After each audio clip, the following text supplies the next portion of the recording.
as we rejoice together. For some of us, this may be those live streaming as well. It may seem like a strange service, but we're recognizing the sovereignty of God, the power of God, the faithfulness of God. As we recognize Israel Independence Day, we're realizing a miracle. What took place 73 years ago and continues to this day, a miracle of what God can do despite what the world would want. And so as we consider the matter, we're going to take a look at a prophetic portion in Ezekiel to understand the prophecy regarding the establishment of the state of Israel, to understand the work of God in the matter and how that same work and restoration of Israel is the same power to bring about the resurrection of each of us one day. I can't wait. But nonetheless, we're going to take a look now at the establishment of Israel prophetically speaking. We're going to look at it in three parts. We're going to read three different sections at three different times. So be ready to read. But for now, please stand up one more time. Get a good stretch in before you're sitting for a while. Let's read together in unison what's up on the screen. Here we go. The hand of HaShem was upon me, and he brought me out by the Spirit of HaShem, and set me down in the middle of the valley, and was full of bones. He caused me to pass among them round about, and behold, there were very many on the surface of the valley, and lo, they were very dry. He said to me, Son of man, can these bones live? And I answered, O Lord God, you know. Again he said to me, prophesy over these bones and say to them, O dry bones, hear the word of HaShem. Thus says the Lord God to these bones, behold, I will cause breath to enter you, and you may come to life. I will put sinews on you, make flesh grow back on you, and cover you with skin, and put breath in you that you may come to life, and you will know that I am HaShem. The bow for, hold on a second. Okay, you may be seated. Father, we pray your blessing upon the study of your word, so we'll be edified and built up with understanding your sovereign truth of your promises, that the Messiah indeed would come through the Jewish people, but even more than that, and how the second coming is tied to our people as well. And in keeping Israel, we want to understand the return as a nation in preparation for all that you will be doing yet to come. So guide us in our study today, that the name of Yeshua be glorified. In his name we pray, amen. Well, okay, now regarding the Balfour Declaration, you say, is this going to be a history lesson? In some ways, yes it is.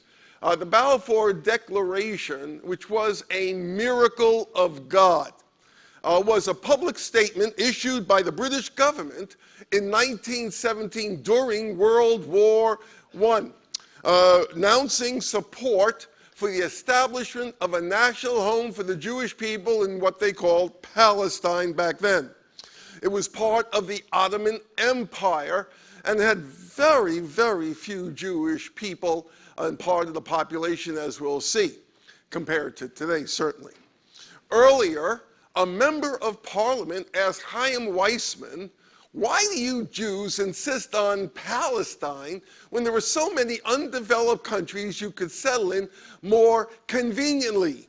Weizmann said, that's like me asking you, why would you drive 20 miles to visit your mother last Sunday when there are so many old ladies living on your street? He was a smart guy. And so the traditional meaning of the portion, you'll get the reason for the picture in just a minute. When we look at the Talmud, the codification of rabbinical teaching from the first century BC, first and second century of the Common Era, we see a lot of views. It's really a compendium of ideas. And so we see a lot of views regarding what this portion means. Some in Sanhedrin 92b. Some think it's a parable. Some strange event. Teaching to reinforce the doctrine of resurrection. And regarding the bones, the Talmud goes into a number of things. So who do those bones belong to? Some Ephraimites that would not leave Egypt with Moses, or deniers of resurrection, idolaters, lawbreakers, idolaters in Daniel 3, this is my favorite, victims of Nebuchadnezzar in Dura, which said they were envious of the Jewish people's good looks. And so for those who think, well, is it resurrection? Bone coming to bone is the creepiest. Resurrection is going to happen instantaneously in the twinkling of an eye. It's not going to be all this creepy bones coming together. That's a little weird. Well, what is it then? Well, we'll be taking a look exactly at the matter. And so the biblical meaning, the physical resurrection is taught in the scriptures, and I have a bunch of scriptures. We'll be covering this in the future as well, but nonetheless, this deals with a national event.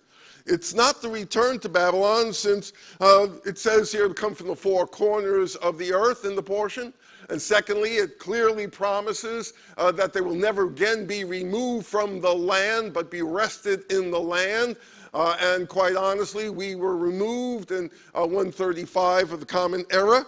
And so the literal interpretation of the section and what we'll be doing is taking the plain meaning of what the Bible says, just taking the words for what they say.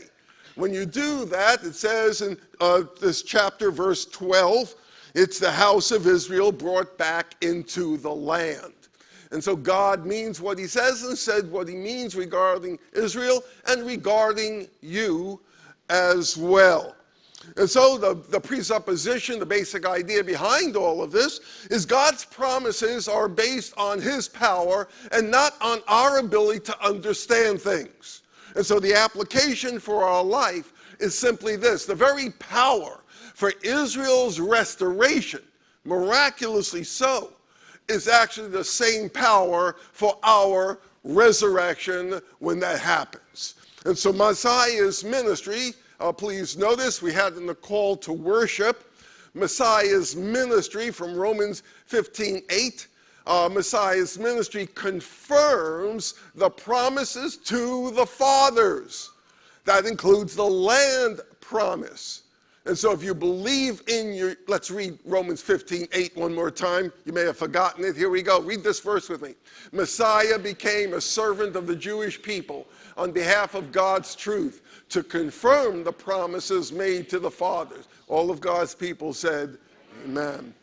And so, therefore, if you believe in Yeshua, you must believe that the land belongs to Israel.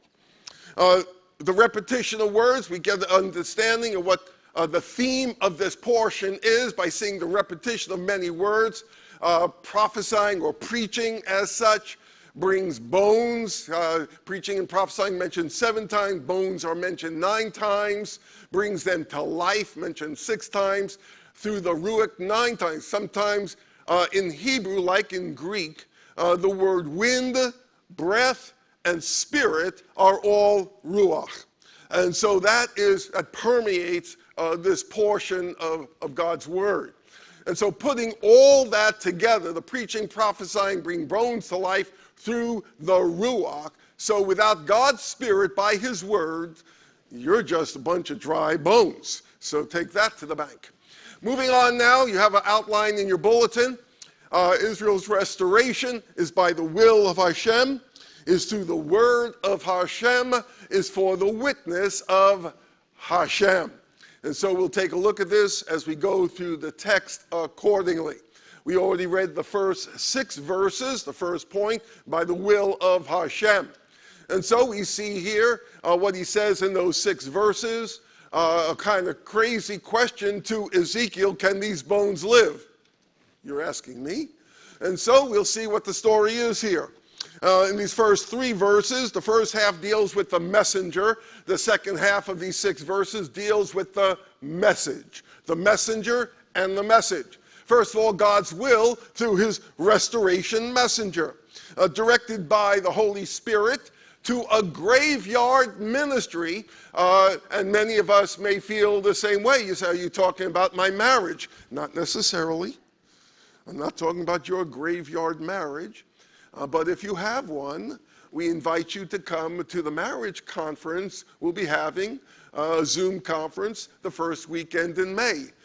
Go to another ministry, wordofmessiah.org, to register. Okay, so graveyard ministry as such, and he was caused, it says caused by God, because Ezekiel was a Cohen, a priest, and he could not touch bones. And so God, he probably wouldn't necessarily, ordinarily, of his own volition, go to a graveyard at all, let alone something just filled with bones. And so God caused him, as such, to go there, not to touch the bones, though, but despairing, if he thought this is his work. In many ways, it was his work. As he was told earlier in the book of Ezekiel, that our people are, we have a forehead like flint, so he had to have a forehead like flint to minister to them. But in any case, he sees the issue here. He could be filled with despair because everything was very dry. There was nothing to work with. And so many people can feel the same way. No one doesn't seem very interested. People tell me their families aren't interested. What am I going to do? Well, we'll see in this portion what you can do. And so, can these bones live? Well, Ezekiel could not possibly know that. And so he wisely says, "Oh Lord, you know." That's always a great answer, any question God asks you. By the way, Sam, are you wearing shoes? Oh Lord, you know. I'll, just let you know all these things. But nonetheless, he certainly knows whether or not a bunch of dry bones could possibly live. And so we want to appreciate the matter, that we are not to be discouraged by dry bones or by the trials we go through, going through situations that seem like dry bones and that seems hopeless rather. God is able. And that's what the Bible is really all about, from cover to cover, that God is able. If he could bring children through the dead womb of Sarah, he could make these bones live. God can bring hope to your heart for your marriage. He can bring faith to your heart for your children. God is able. This is true both for Israel's national and spiritual life, but also for each of us. It's the key to Jewish ministry, as well as to marriage ministry, to all and every ministry, that God is able. Romans 11:23, regarding Israel, if they don't continue in unbelief, God is able to graft them in again. The theme of Scripture as such. And so he says here, "Behold, I will cause breath to enter you, may come to life." God's will through his message, the very message, the word of God is living. And we want to understand its power on dry bones. And so he tells him, "I want you to speak for me." Ezekiel would be his messenger boy as such. And so speak to the bones. I can only imagine. Okay, God sends you to a cemetery. And he says, "Okay, Gary, I want you to speak to the bones." Oh, that's awkward. Imagine walking by and finding Gary talking to a bunch of bones. "Mr. and Mrs. Bones, you're not looking good. You look like a bunch of bones." And so that'd be a hard ministry. But most people misunderstand, and rather than bring the good news to the Jewish people, they'd rather talk about the Jewish people. But the ministry of God is speak to the bones, don't merely speak about the bones. We're here to bring the good news even to the Jew first, as we read throughout the New Covenant.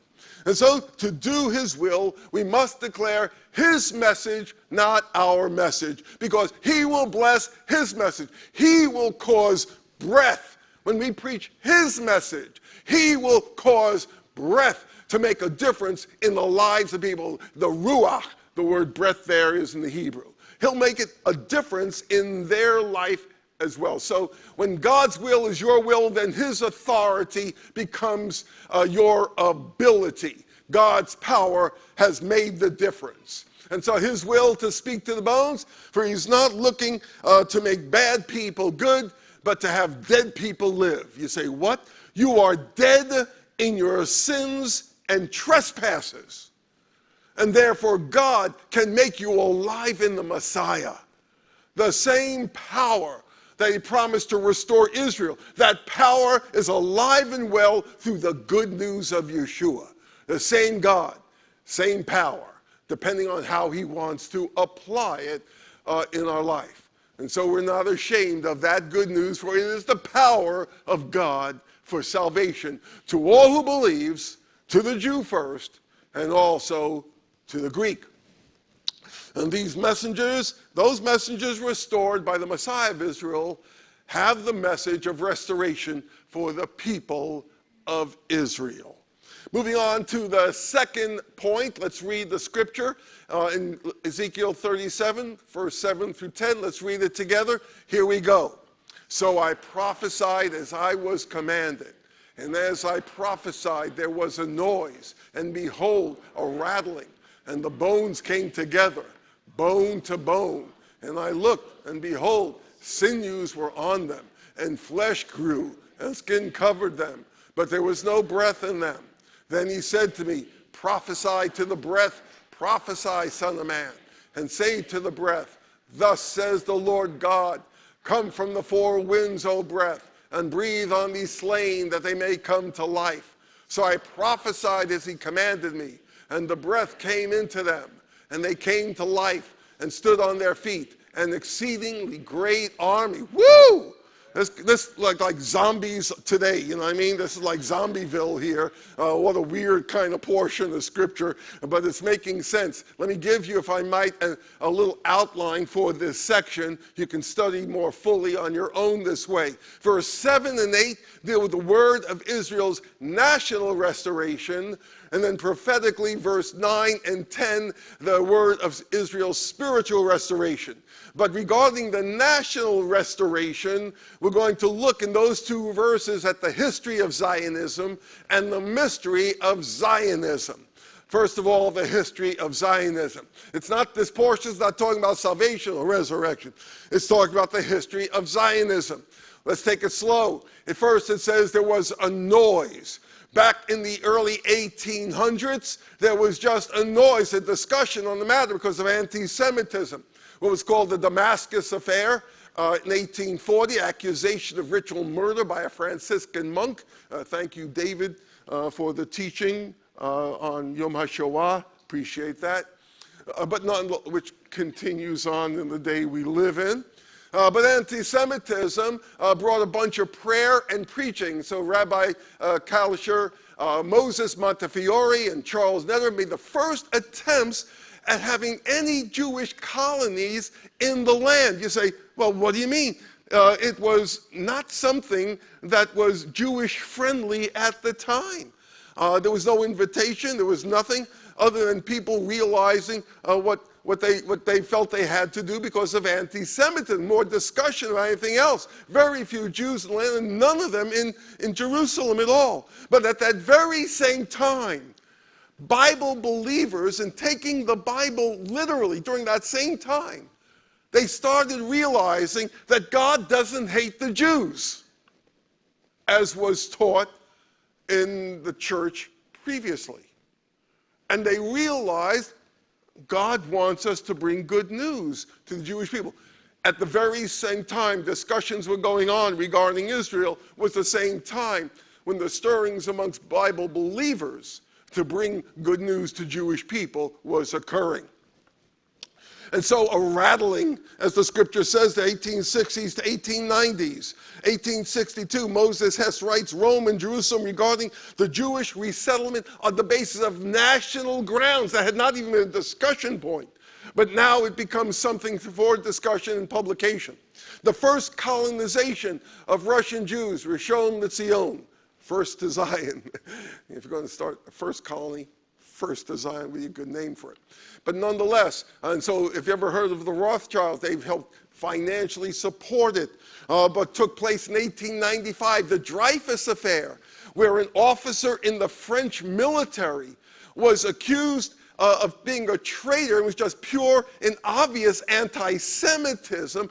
Everyone recognized it. It was a big affair. What did it do? It told the Jewish people that the most civilized part of the world, Europe at the time, Western Europe, the most civilized, most educated part of the world, could never be a refuge for the Jews, because the problem was not education. The problem was sin.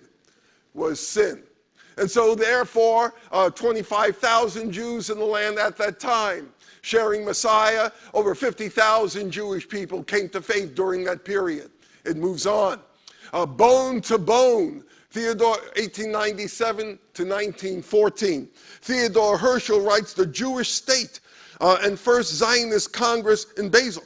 Theodore Herzl was a very practical man. He was thinking, his first thought was, they want to kill us. Let's all become Catholics. Maybe they won't want to kill us. Everyone else said, bad idea, Theodore. He said, okay, let's keep thinking. Let's keep talking. All right. He said, well, and when they offered Uganda in Africa, he actually gave it some thought. Everyone said, no, Theodore. He said, okay.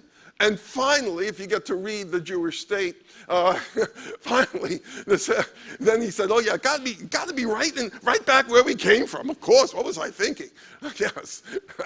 And so the second Aliyah, who saw the movie Fiddler on the Roof? Raise your hand. You got to watch more movies, people. Got to watch more movies.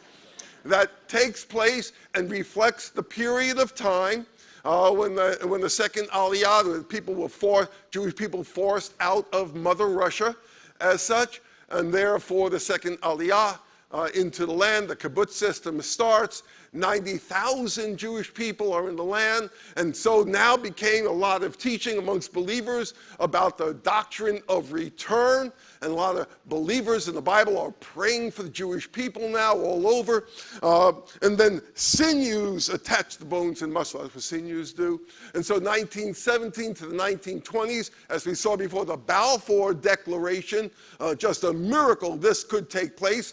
Chaim Weizmann and Prime Minister David Lloyd George and the foreign secretary.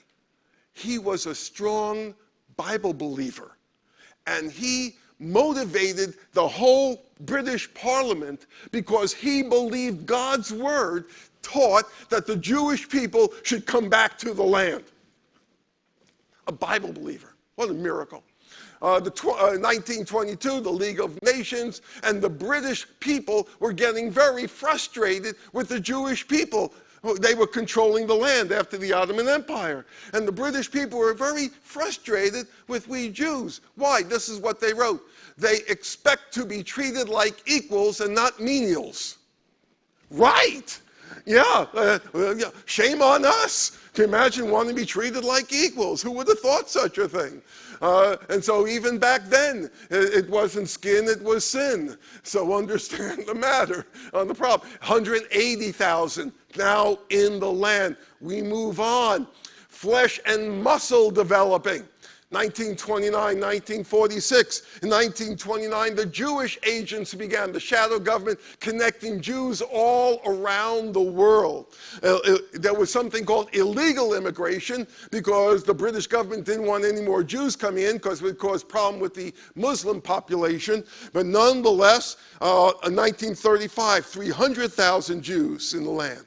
37, 430,000 Jews. 1945, 500,000 Jews in the land. 1946, how many people saw the movie Exodus with the most good-looking Jew we got, Paul Newman? He should, maybe he is Jewish, I don't know. But back also, Jewish military units, muscle started to develop. The Haganah and the Irgun. And Brits start to leave the Holy Land. Bye-bye, don't let the door hit you. And so moving right ahead accordingly. And then finally, skin on the body, 1947, 1948. And so the UN passes the partition plan. Praise the Lord that President Truman, because of the Holy Spirit, he was a Baptist, he therefore approved it because of God, I believe, alone. And so then 5/14/48, David Ben-Gurion proclaims the establishment of Israel. 650,000 Jewish people in land. You can see the numbers at the bottom of the screen for last year accordingly. And so the Lord continues to bring his people back into the land. That is the history of Zionism. Zionism has to do with a return to the land. That's what Zionism means. For those who don't understand and come up with strange conspiracy theories, I provide counseling, but I'm not inexpensive. And so we saw the history of Zionism, but now we see the mystery of Zionism, because it says in verse 8, at the end of verse 8, but there was no breath in them. What? Yeah, they came back, and therefore they're back in the land, but not spiritually back with the Lord. And so God brought them back to the land. And they had to come back to the land just as God's word said. God, and where God's at work, we have to be at work. That should be an encouragement to us all. But there was something wrong. The land was filled with atheists and socialists, and the religious hate Messianic believers. There was nothing, just the Holy Spirit just wasn't there. Now there's about 15,000 Jewish believers in the land, praise God. But in general, the nation was back in the land, but not back to the Lord. Why? Because it's a twofold restoration that would be necessary, that's outlined in this section. Twofold restoration necessary. Why? They would have to come back into the land in unbelief, because the Bible says that one day there's going to be someone that's the anti-Messiah, and he's going to make a 7-year covenant with Israel, which they could only make with him if they were in unbelief. So it had to come back into the land according to prophecy. Daniel 9:27. Don't look at me that way. And so the issues there, some people saying, you're kidding me. I wouldn't kid you on Shabbat. And so want to understand this is why they had to come in unbelief and then later on be made spiritually alive, which is prophesied here accordingly. And so verse 9 and 10, prophesied to the breath, the Ruach. As such, I prophesied, and the breath, Ruach, came into them, and they came to life. And so God's breath, spiritual restoration, prophesied. God's breath that gave Adam life, when God breathed into Adam, became a living being, and so will by his word give Israel life, and to each of us as well. The same Spirit that gives life, gives power, and the powerful Word of God accomplishing His will for Israel's restoration represents Yeshua, the living Word, who gives life to all who will believe. Trust in His Word and then bring my people the Word. People say, well, the Bible, that's ridiculous. I have a little story up there. There was an island in the South Pacific, a bunch of cannibals. Someone went there and risk of their life in order to bring the good news, and they came to faith. And a tourist was on the island and spoke to someone who was an ex-cannibal chief. And he laughed, what an idiot reading the Bible. Who reads the Bible? And the guy looked, and the chief looks at him and said, if it wasn't for this book, you'd be dinner. Just saying. And so God is able to make a difference, etc. And so by His Spirit, God's Word is life-giving and life-changing through faith in Messiah. You say for Israel, especially for Israel, of course, and for all people. Last section. Some of you going to sleep. Everyone stand up. Let's read this last section together. And you say, well, hold a second. I was having a good dream. That's why I thought. Yeah, let's read this in unison. Here we go. Then he said to me, Son of man, these bones are the whole house of Israel. Behold, they say, our bones are dried up, and our hope has perished. We are completely cut off. Therefore prophesy and say to them, thus says the Lord God, behold, I will open your graves and cause you to come out of your graves, my people, and I will bring you into the land of Israel. Then you will know that I am HaShem, when I have opened your graves and caused you to come out of your graves, my people. I'll put my Spirit within you, and you will come to life, and I will cause you to rest on your own land. Then you will know that I, HaShem, have spoken and done it, declares HaShem. Be seated, please, if you will. Glory to God indeed. Good news all over the place. A work of God that only God could do. And so we want to understand what God is saying here in this final point. Israel's restoration is for the witness of HaShem. Not just the will of HaShem, not just by the word of HaShem, but for the witness of the Lord himself. He says, I'll open your graves and cause you to come out of it, my people, and bring you into the land. I just want you to note the word bring here, bo, as such, is the first step. Resting in the land is the second step in the process. Hang on. And so the witness of national restoration, verse 11 to 13, the witness of misery. You understand what our people were like as we're going through the nations of the world in exile. The bones are Israel, and life is hopeless without the Lord. And so we need to abide in him accordingly. Witness of victory in verse 12. Graves are the nations where the Jewish people are scattered.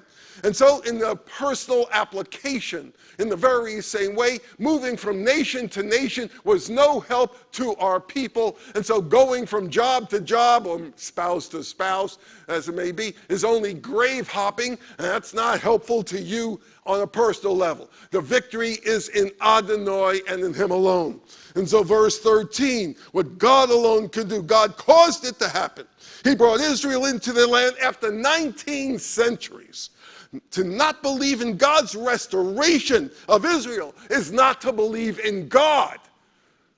Do you believe that? Then give him praise.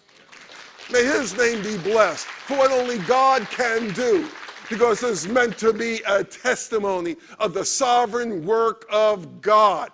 And so the physical restoration of the land, it's only preparatory for a spiritual restoration to the Lord, which is necessary for eternal victory.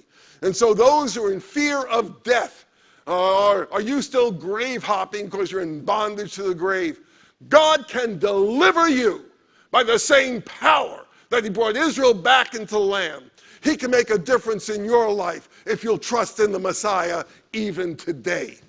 And so we see here in verse 14 in closure, I will put my spirit within you, and you'll come into the land, and I'll cause you to rest. The witness of spiritual restoration, the second aspect of the restoration. The first was national restoration. The second will be spiritual restoration, which we pray for every week. But nonetheless, the witness of the indwelling spirit, this is how it's done. The promise of the Ruach, the promise of receiving God's own spirit. And so we see in Ezekiel the same promise where God says, I'll put my spirit within you and cause you to walk. And so we read Zechariah chapter 12, verse 10. One day my people will look upon Messiah and place their faith in him. Let's read of this. Let's read together Zechariah 12:10. I shall pour out the spirit of grace and supplications, and they shall look on me whom they have pierced. This is going to bring the spiritual restoration and spiritual restoration to you as well. If you will look unto Yeshua, that your sins have pierced, you will have new life. The Spirit of God will indwell you, empower you, and bring the benefits of Messiah's death to your life. The forgiveness of sin, new life, that you may walk in the truth of God. And so we see here the witness of an inherited land. It says there, I will cause you to rest on your land. Remember we read before, he'll bring them in, Bo. Now he's going to have them rest, Noah. And so I've caused you to rest. First, in unbelief, he causes Israel to enter into land. But then in their spiritual restoration through Messiah, he causes them to rest in the land.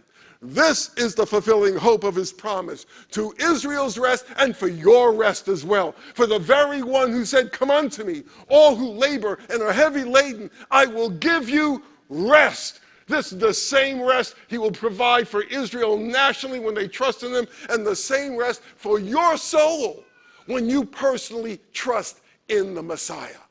This is the rest that God has in our Messiah, the Prince of Peace. And so his witness is in his rest. This is his testimony. This is how the world and you and everyone else will know that he is the Lord. He is the Lord who has done all of this and has us live as living testimonies to the grace that we have received. And this is God's witness in Messiah, but I have to ask you, is this your witness in Messiah? Are you resting in him? Are you resting in him? Because life is not in getting more cars, more houses, or in Israel having the land. It's in the Lord. Life is in the Lord. This is the key issue.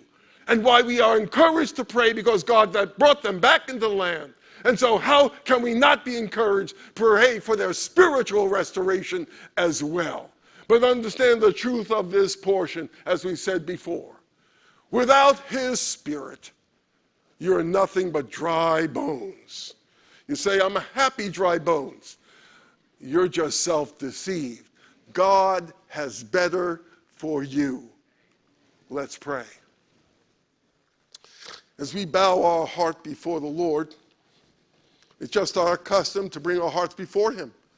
And as we study this, it's a portion of Scripture that reminds us of how great God does things.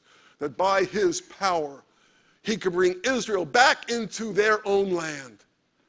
And so also God could bring each person into a right relationship with the living God. His power. His power. The fact that Messiah died in our place. His power. The power of God unto salvation.